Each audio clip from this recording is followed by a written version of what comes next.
आता वया दिवसभरातील मोठ्या टॉप 9 बातम्या।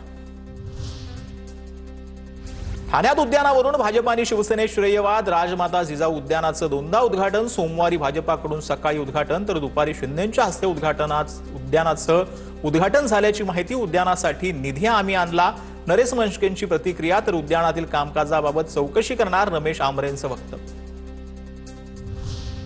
संगमनेरमध्ये 9,500 बोगस मतदार, अनेक जण दुबार तर काही स्थानिक नसलेल्यांची नावं। निवडणूक आयोग बनवाबनवीचा प्रकार करतय का? बाळासाहेब थोरातांकडून शंका उपस्थित।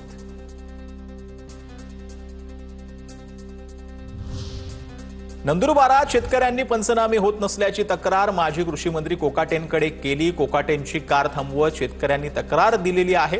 शेतकऱ्यांच्या तक्रारीनंतर कोकाटेंनी थेट जिल्हाधिकाऱ्यांना फोन करत पंचनाम्याचे आदेश दिले। बच्चू कडू नेहमीप्रमाणे सरकारला ब्लॅकमेल करत आहेत असं रवी राणांनी म्हटलंय। बच्चूकडे हे उपमुख्यमंत्री एकनाथ शिंदेंना भेटले। माझं राजकीय पुनर्वसन करा, मला पद द्या अशी मागणी बच्चू कडूंनी शिंदेंना केली असा दावा आमदार रवी राणा यांनी केला। दिवाळीनिमित्त संतोष देशमुखांच्या कुटुंबानं शरद पवारांची भेट घेतली। वैभवी देशमुखनं शरद पवार आणि सुप्रिया सुळेंना पेंटिंग भेट दिली।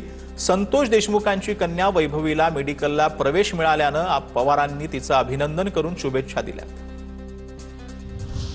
पंतप्रधान नरेंद्र मोदींचं देशवासियांना दीपावलीचं पत्र। दीपावलीच्या शुभप्रसंगी पंतप्रधान नरेंद्र मोदी यांनी देशवासियांना संबोधित करत भावनिक पत्र लिहिलंय। 270 जणांच्या नक्षलवाद्याच्या आत्मसमर्पणानंतर 4 पानांचं पत्रक जारी। नक्षलवाद्यांच्या केंद्रीय समितीकडून तेलुगू भाषेत पत्रक जारी करत रुपेश आणि भूपती यांचा गद्दार म्हणून उल्लेख, तर शस्त्र सरकारकडे सोपवून चळवळ विकल्याचा आरोप। दिवाळीच्या मुहूर्त ट्रेडिंग सत्रामुळे शेअर बाजारात तेजी। सेन्सेक्स 267 अंकांनी वाढला तर निफ्टी 80 अंकांनी वाढला। इन्फोसिस, टेक महिंद्रा आणि टाटा मोटर्स यांच्यासारख्या शेअर्समध्ये मोठी खरेदी।